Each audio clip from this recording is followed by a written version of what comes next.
Hello, hello, hello. My name is Robert. I am the recovery guy, and you have entered into The Fix.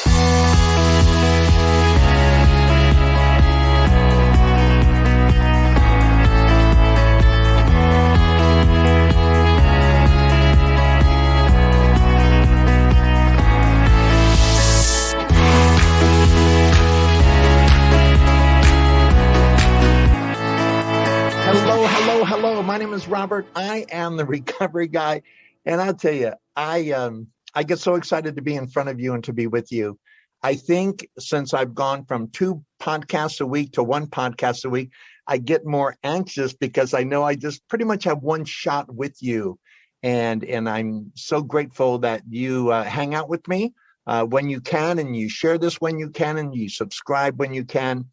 And today I'm a little hyper excited because I have this wonderful person in studio with me.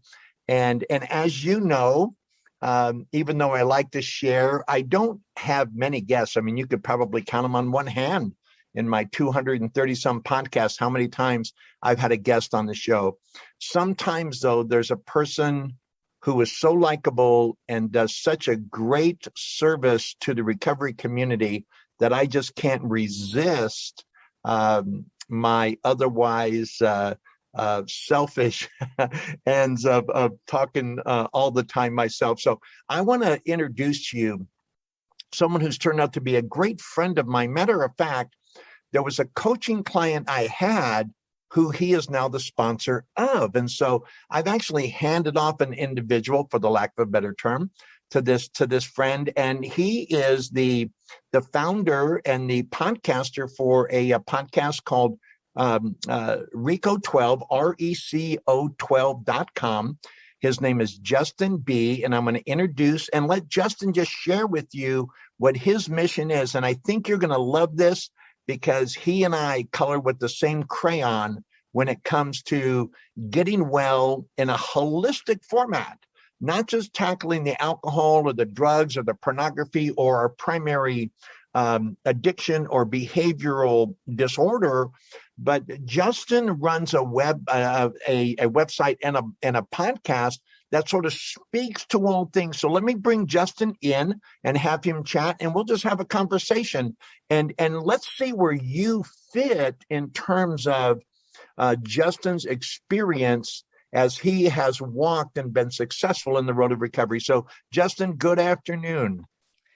Hey, Robert, thank you so much. I really appreciate that introduction, and I'm honored to be one of the few guests of your podcast. I enjoy listening to your podcast and listening to you share your wisdom, your experience, strength, and hope as you've gained that over the last 36 years in working recovery. What a blessing, what a miracle, and what a service you do. Thank you so much. And like you said, I am the host of the Reco12 speaker meeting podcast. And I'll just give a really quick overview of that before I jump into a little bit of what we're going to talk about.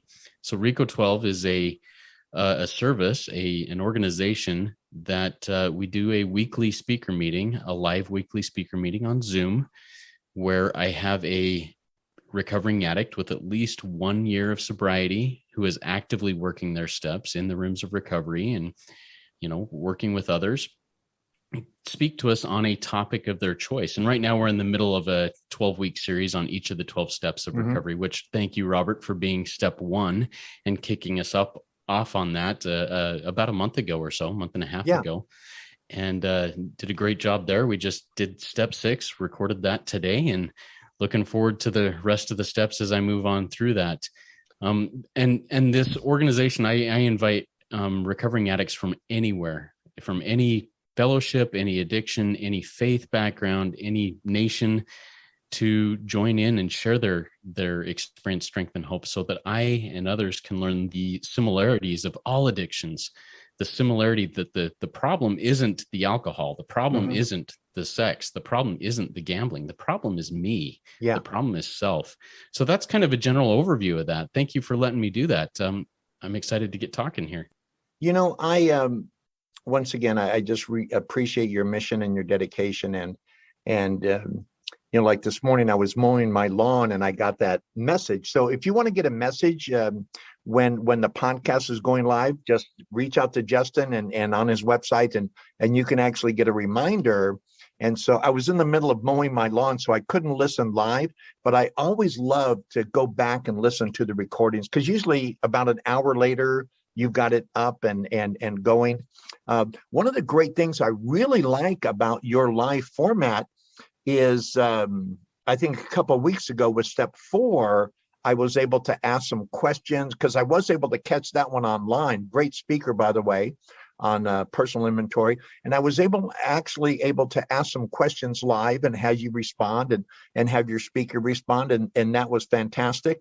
One of the things I think that really, and I want you to speak how important this is, you touched on it just a little bit. When I came to Alcoholics Anonymous, because I tried Gamblers Anonymous first, and because I wasn't going to work it didn't work, right? Although I wanted to blame Gamblers Anonymous. I found that there were so many things that I sort of latched onto me along the way, right? I become bulimic. I was a compulsive gambler. I was an alcoholic. I was a drug addict. I was addicted to pornography, going to the strip club on a regular basis, spending milk money for my family as if it was money to gamble. So many different things were affecting me. And obviously I couldn't stay sober to save my life, but I didn't know. Do you think sometimes, Justin, with your audience, and I want to talk about faith as well, because one of the things you mentioned is all walks of faith, and that is so important, because we are going to talk about God, right? We are going to talk about a higher power, but I want you to talk about the freedom that we have in finding out who that higher power is for me. Hold on, let me just hang this up real quick. There we go. And turn my ringer off. I apologize for that. So let's talk about that, about inviting everyone, and then we sort of sort out, because I think a lot of times, and maybe you found this true, I think it's alcohol or I think it's drugs, and it actually turns out to be another thing that triggers the rest of these things, right? Yeah. I appreciate that. So Robert, one of the biggest eye-opening and awakenings for me in my own walk in recovery is that God is not just the God of the Catholics or the God of the Jews or the God of the Mormons or the God of whoever it may be. God is God of all of us. And I can understand God in a completely different way. Mm-hmm. And yet that God of my understanding loves, if I'm truly seeing that, God loves me perfectly for who I am, where I am, and how I am, and invites me to progress, to do a little bit better. And that is something that it has really come clear to me over the last handful of years as I've been walking this, is that my understanding, my faith's understanding of God, it may be correct, but it's no better than anybody else's. Religions, and God loves me and them just as much as he loves me, and me just as much as he loves them. That's so important, because I live in Salt Lake Valley, and so obviously I'm surrounded by a Mormon community.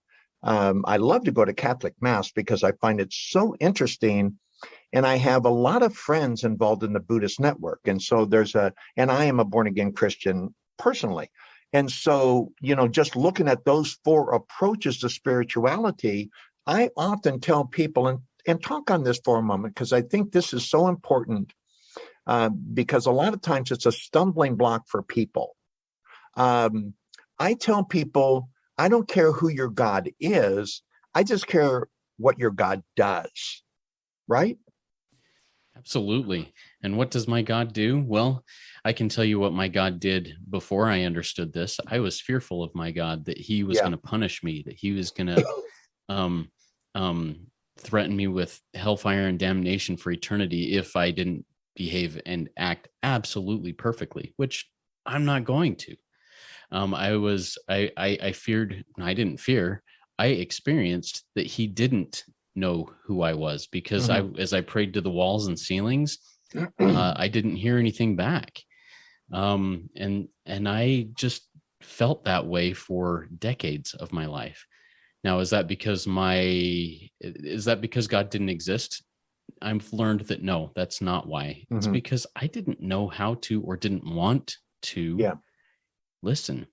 And that's kind of my experience, and one of the awakenings that's happened as I walk through recovery and get to know people from so many different backgrounds. What a blessing it is that God puts me in the path of right now.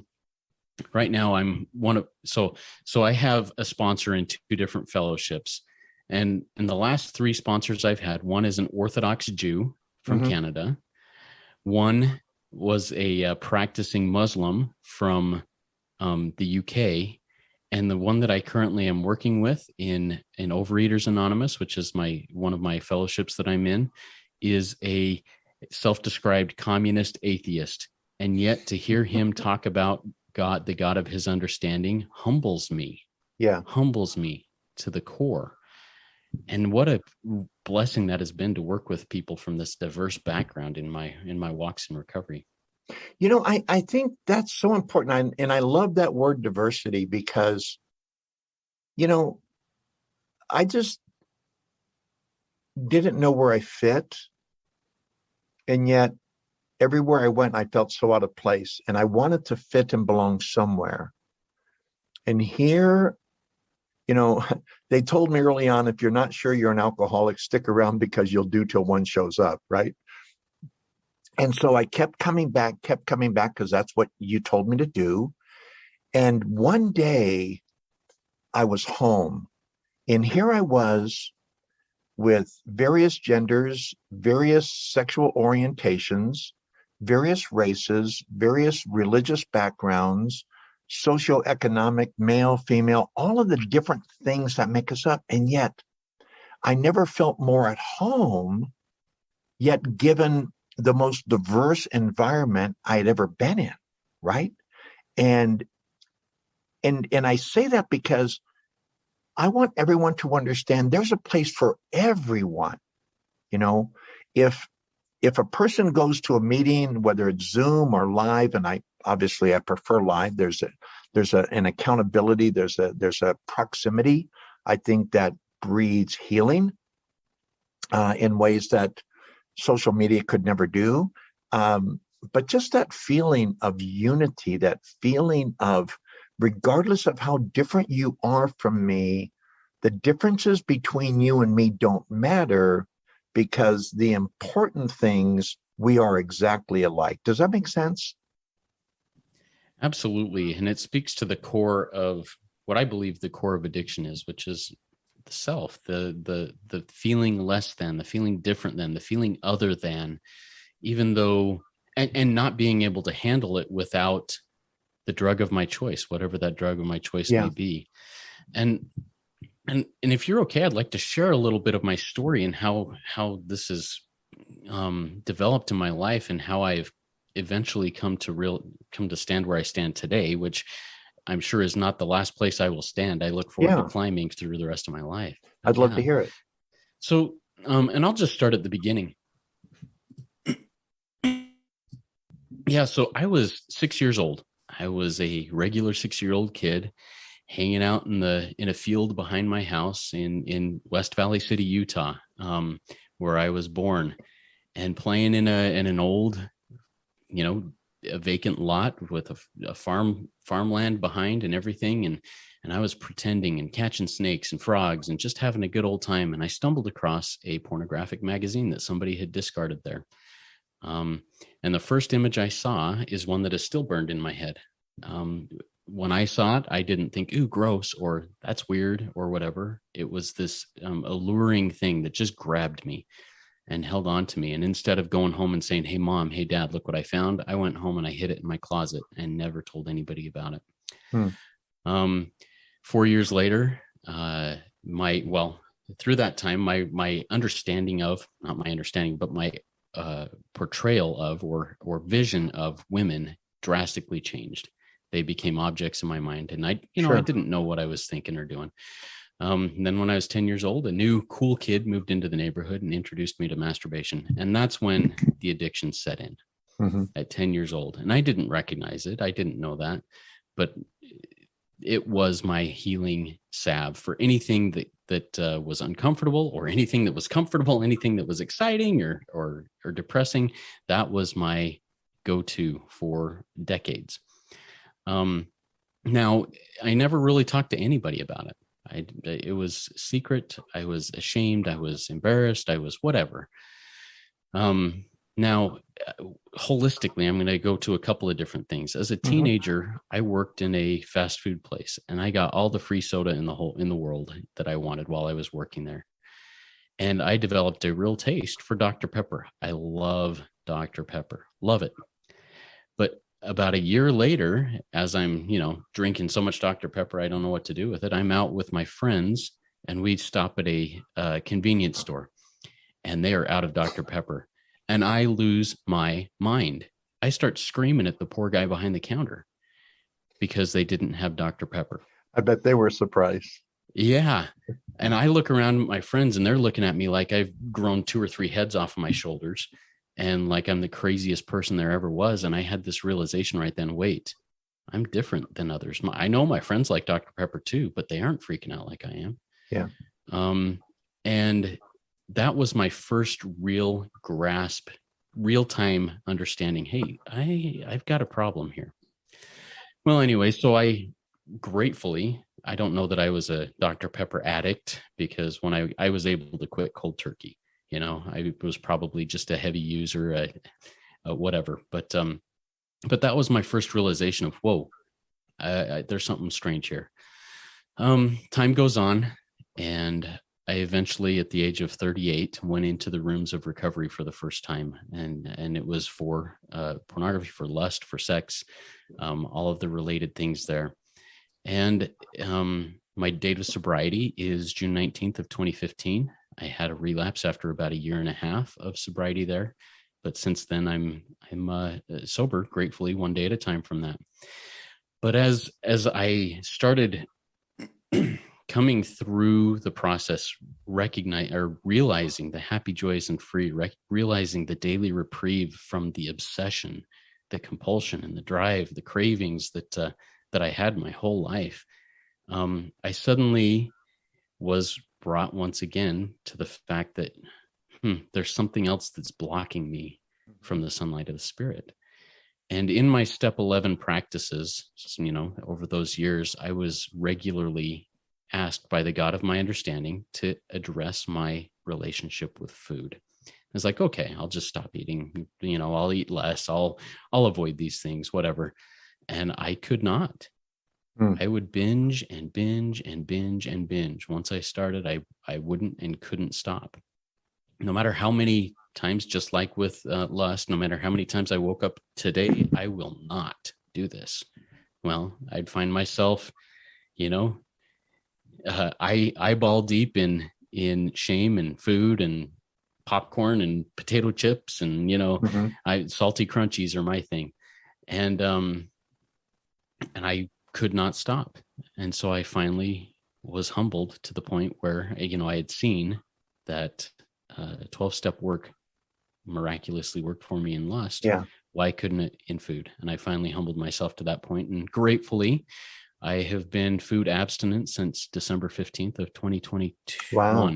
Yeah. And what a blessing and a miracle it is. So there's a little bit of my story. Thoughts or anything on that? A couple things. The importance of recognizing and acknowledging our addictions is foundational, because all the work that you've done since 2015, and congratulations on your upcoming sober anniversary. They're monumental, especially to the newcomer who comes in and says, I don't know if I can do this. Can I do this? And then they meet you and me and others like us, and we can lend a sense of hope. And so, so often, giving back is not separate from my recovery. It is part of my recovery, right? I tell people you can only fill an empty cup, right? And if I have a person telling me they're not receiving, I just figure that person is not giving, because the universe It's almost like a universal law. It's that law of attraction. Whatever I put out, the likelihood is I'm going to get back. I'm not always going to get it back in the way I think I will. That's where connecting to God and having God, our higher powers of wisdom and insight to notice these things, but recognizing and acknowledging. And then also, the reason we acknowledge our other addictions, that once we attack the primary, then that sort of removes the cloud and the ego, where we can identify other things that you were able to identify that you were denying in your food addiction. And I did similar. I didn't stop throwing up until I was 18 months clean and sober. I didn't stop gambling until I was a few years into my sobriety over alcohol and drugs. Pornography took about 3 years for me to overcome. I didn't stop smoking cigarettes until I was 7 years clean and sober. So, we keep taking that inventory. How important do you think that is, Justin, to our overall wellness? And was there just an uncomfortability you felt with yourself, or what you thought you were portraying to other people? Does that make sense? Yeah, it makes perfect sense. I think it's vital to do a regular personal inventory. Well, step 10 is take a daily inventory. Yes. And see where I'm doing well, see where maybe I need to improve, see what mistakes I'm making in my life, and see where other blockages are between me and God and me and my fellows. And sometimes those blockages, yeah, they're pointed out to me, but I'm like, I want to find the easy way around this. Yeah. I want to not hit it head on. And I think that's the natural reaction of people. Now, so I think it's vital to be open to looking at that and approaching it. And then, step 11 states, seeking God's will. I'm going to totally paraphrase this, and the power to carry it out. Yes. is the last line. And for me, I'm happy seeking God's will, and I'm happy doing the easy stuff that God asks me to do. Yeah. But the power to carry it out is something that sometimes I'm like, I think I'll just try that under my own power, not with your power, God, because your power means I've got to make some big changes, probably. Yeah, there's an obligation that comes with God's power. Specific obligation. I'm so glad you say that, because in the big book of Alcoholics Anonymous, it says lack of power. That was our dilemma. And what's wonderful, I wanted to hold on to, because it says in the 12 and 12 of AA, it says that practically no one likes to admit complete defeat, right? In step 1, we're powerless over our addiction and how unmanageable our life had become. No one wants to do that, because once I become accountable, or I admit that, now I'm accountable to do something about it, right? As long as I could deny it, minimize, or rationalize it, I really didn't have to deal with it. But once I say, yes, I really am an alcoholic or a drug addict or addicted to sex or compulsive gambler or compulsive overeater, all the things that Robert Pardon became, until then. So in step 1, and I love your conviction and that word power, because in step 1, we give up power that we never really had, that was killing us, and we exchange it for power in step 11 that's designed to get better for ourselves so we can be of service to others. And so there's that me, God, and others concept that you and I have talked about. Yeah, and I think that's what eventually convinced me. God pounded on me for a couple of years saying, hey, address your relationship with food. What convinced me was him saying, hey, I really need you to be of service to me for a lot longer than what you're going to be able to do if you don't address the service with food. And I started thinking, well, maybe it was the ego in me. Well, I want people to say, hey, there's Justin, or whatever. And he really helped me. but really it was because God said, I need you to do this. Yeah. And it was to help others. And I think that that's really important too, not to take it as an ego thing, as an arrogance thing, but to take it as a right size thing. Hey, God has put me in this place right now for a reason. And whatever that reason is, I need to be willing to do, even if it's hard. And this is one of my mantras right now that I talk to with a lot of my sponsees about when they ask me, hey, what do you do to stay sober? What do you do to keep on the recovery path? And my answer right now is I do whatever it takes. Yeah. Every time, and at least one more time every time. Because sometimes, it's not comfortable. It's definitely not easy to stay sober sometimes. Yeah. I have to do whatever it takes.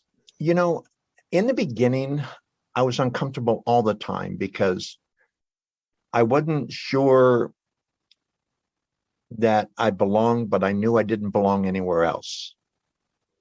And today, I'm more comfortable than I ever have been, but I'm not afraid of being uncomfortable anymore, because being uncomfortable means I got a little work to do.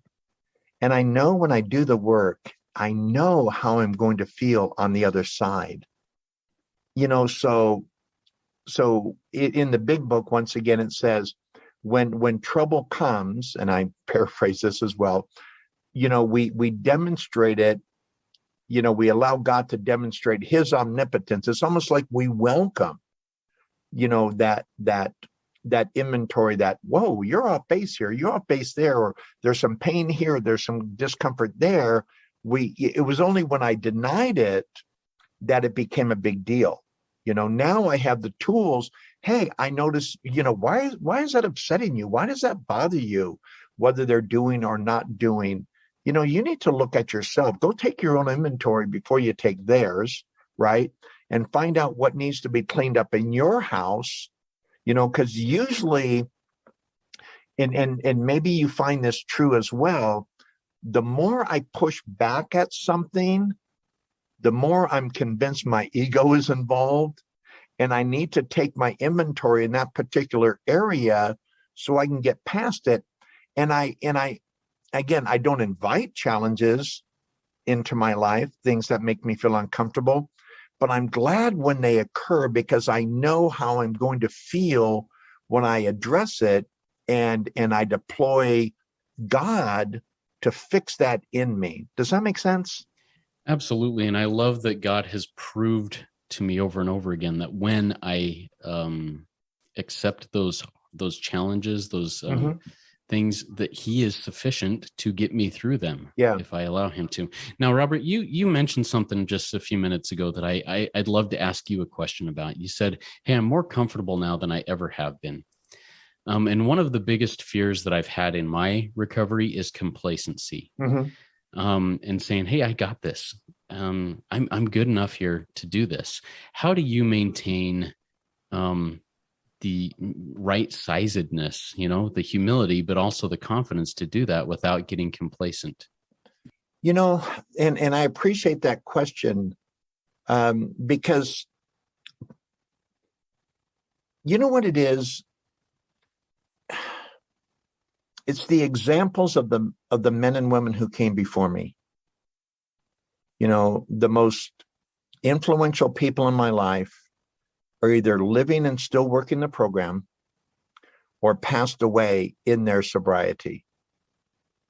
And quite frankly, I talk about my five. My living five is my sponsor, Will, with 42 years, Buddy C with 45 years, Scott Shields with 38 years, Steve M will have 37 years in September, and Fast Eddie P, who just celebrated 37 years.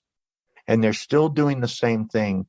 So it's staying accountable to them, right, as men who have gone before me. And the other thing is, it's my obligation to others. There are people who look to me, and I want to get better for them. I want them to see that if they continue to do what they're doing, there will come a time where they can have what I've been given. And so I wake up every morning when I take my inventory at night, and I ask God to disclose to me the areas where I need to be a better person. And then I wake up the next morning with the commitment to be the best version of me possible for the sole purpose of helping whoever God has for me to help that day. And so it's a commitment to those who invested in me, and my obligation to God and those that God would put in front of me to assist in a unique way, because God is going to help those people one way or another. And the fact that God would consider using me is an honor that I don't want to give away. Thank you so much for that, Robert. I think that's something that for the first nearly 5 years of me being in the rooms, well, after about a year and a half of those first 5 years, I was like the grandfather in those rooms with sobriety. And that's not a good place for somebody with so little sobriety to be. And that's one of the reasons now I thank God for COVID. It opened my network so wide. It opened the recovery people that, like you, Robert, that I have come to know and love and look up to and say, you know what, I want what that guy has. What has that guy done to get what he has? Well, he's continued working the program. If I'm the, if I'm the grandfather and I only have 2 years sobriety, man, what hope does that offer others other than, hey, look, he's doing it right now, but is he going to keep doing it? I don't know. Yeah.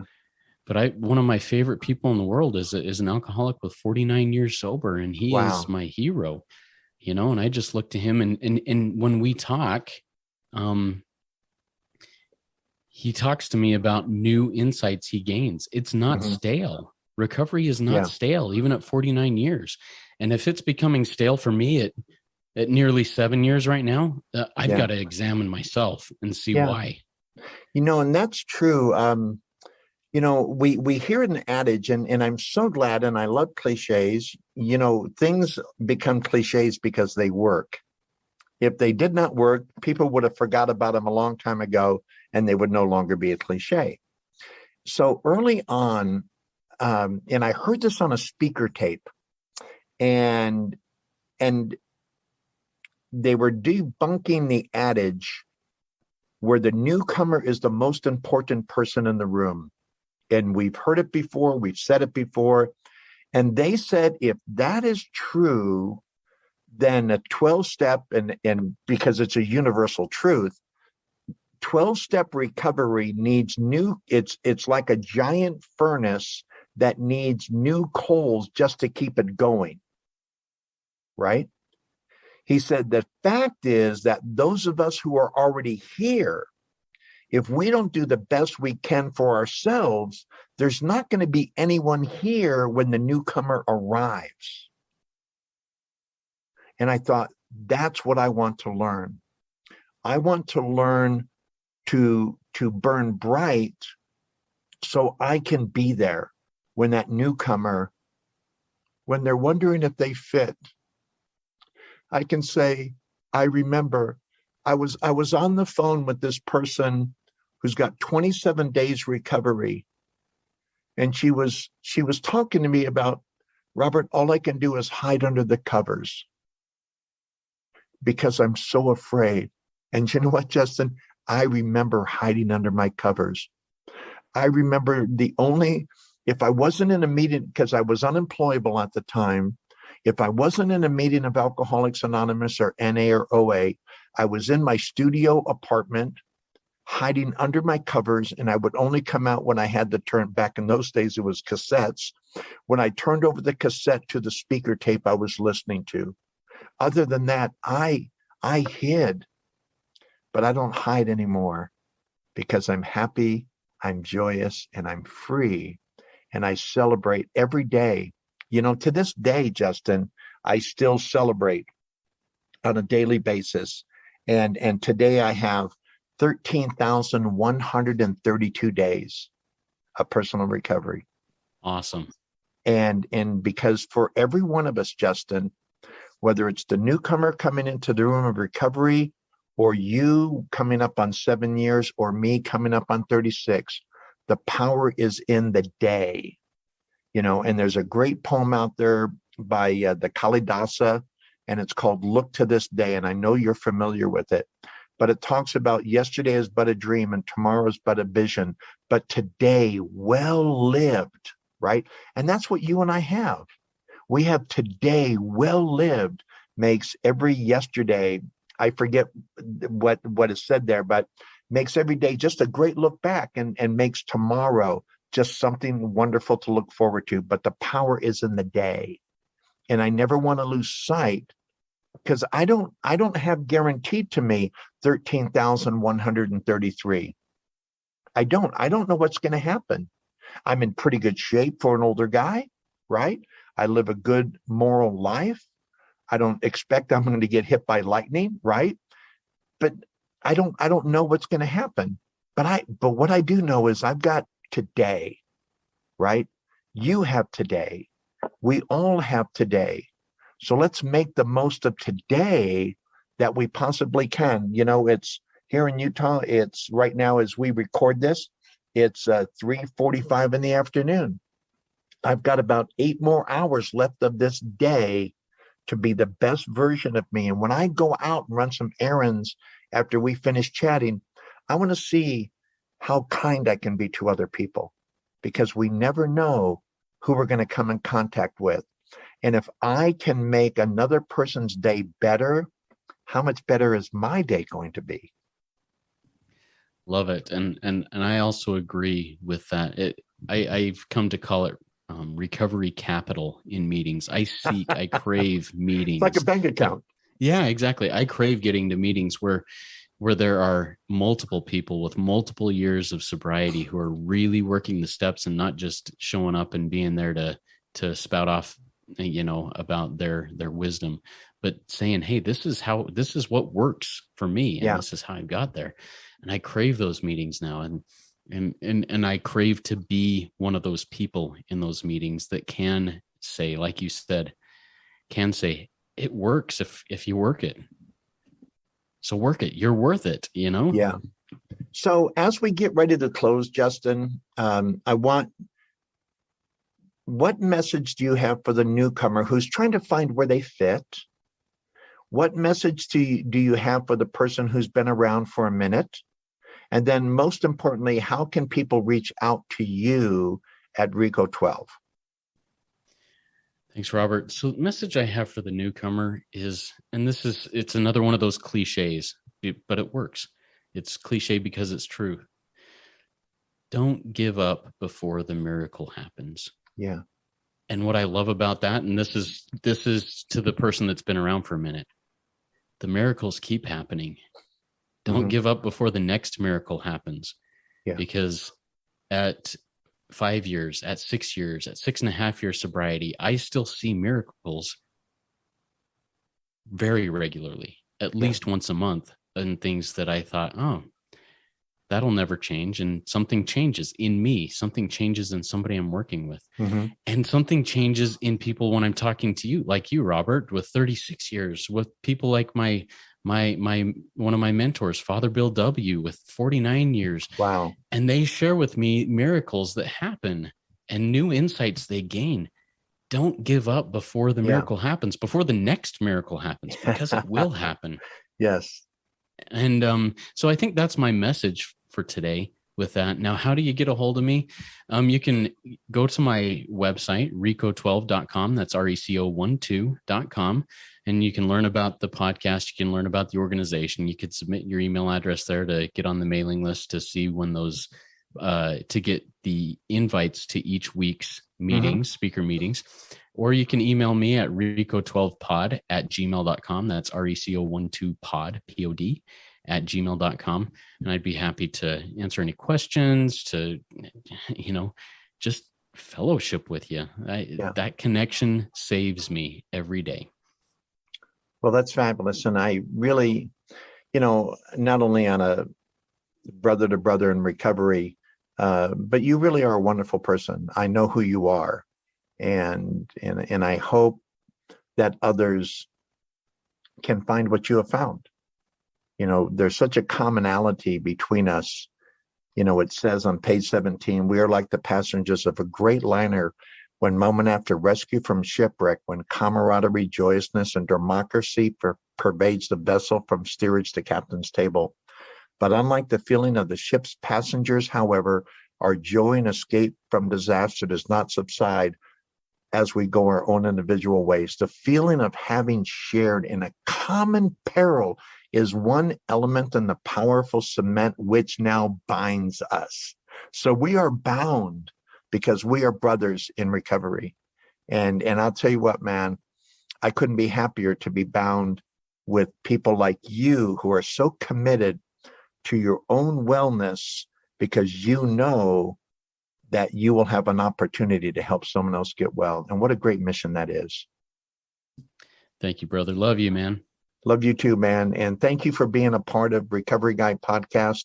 And everyone, reach out to Justin. I think you'll find him the fresh drink of water that I have as well. And so, Justin, have a great day, and blessings to you and your family. Thank you very much, Robert. You bet. And thank you, the listening audience, for taking time and listening to Recovery Guy podcast.